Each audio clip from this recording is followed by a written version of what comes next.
Good morning, my dear friends.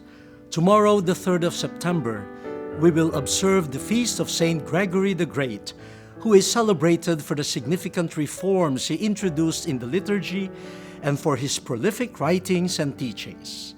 Saint Gregory was a pope, and as we celebrate his life and contributions, we also take a look at the noble ministry of the Pope. So come, join us. Let us rediscover the Papacy.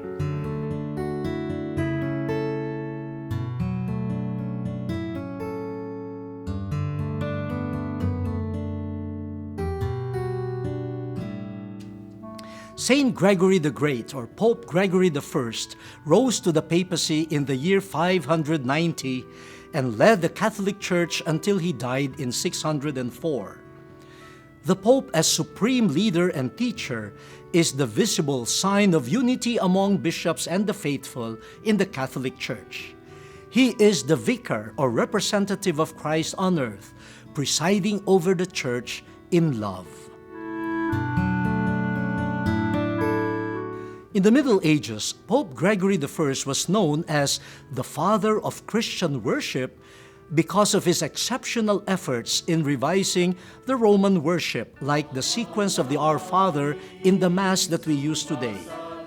His notable works include the Gregorian Mission, an endeavor to evangelize the Anglo-Saxons, the Gregorian Chant, a simplified type of liturgical music used in the Mass and solemn rituals, and the Gregorian calendar, our present civil calendar. His writings included some 854 letters on various themes. He is remembered for his administrative system of charitable relief of the poor. The Pope is a bishop too, who teaches us and leads us to the faith. The center of his ecclesiastical jurisdiction or leadership is in Rome, called the Holy See or the Apostolic See. Thus, the Pope is also the Bishop of Rome. The document Lumen Gentium of Vatican II teaches us that the Apostle Peter is the chief of the apostles, and as the Bishop of Rome, is the head of all the bishops. We highly regard the Pope as the successor of Peter, whom Jesus Christ declared as the rock upon which he will build his church, and who will be the shepherd of his flock. Thus, we can boldly say that our Catholic Church is the church founded by Jesus Christ, who placed her under the pastoral care of Peter. Let us try to shed light on two important concerns about the papacy. First, the infallibility of papal teaching authority, and secondly, the primacy of the Pope.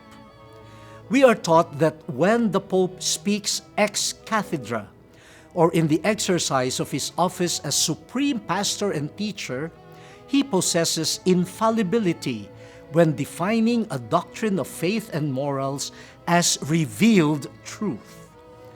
A recent example of this infallible papal teaching is the dogma of the Assumption of Mary, as defined by Pope Pius XII in 1950. And so we recall the words of Jesus to Peter.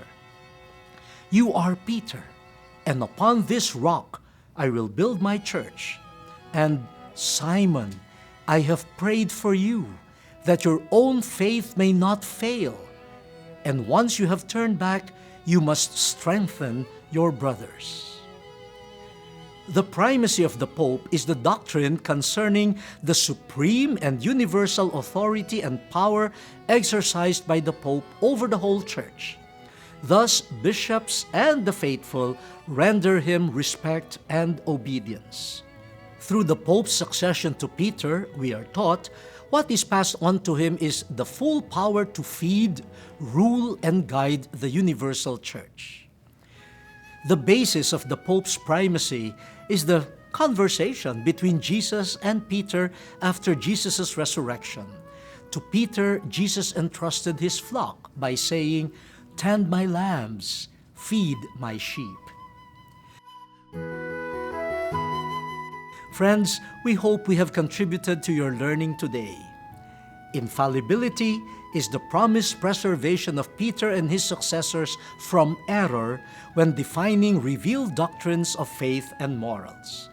And primacy is the supreme and universal ruling, teaching, and guiding authority in the universal church exercised by Peter and his successors, the popes. Join us again next Sunday as we take a look on the teaching office of the bishops, the magisterium. Also, we invite you to the celebration of the birth of the Blessed Mother on September the 8th. Till our next meeting, may the good Lord bless us all.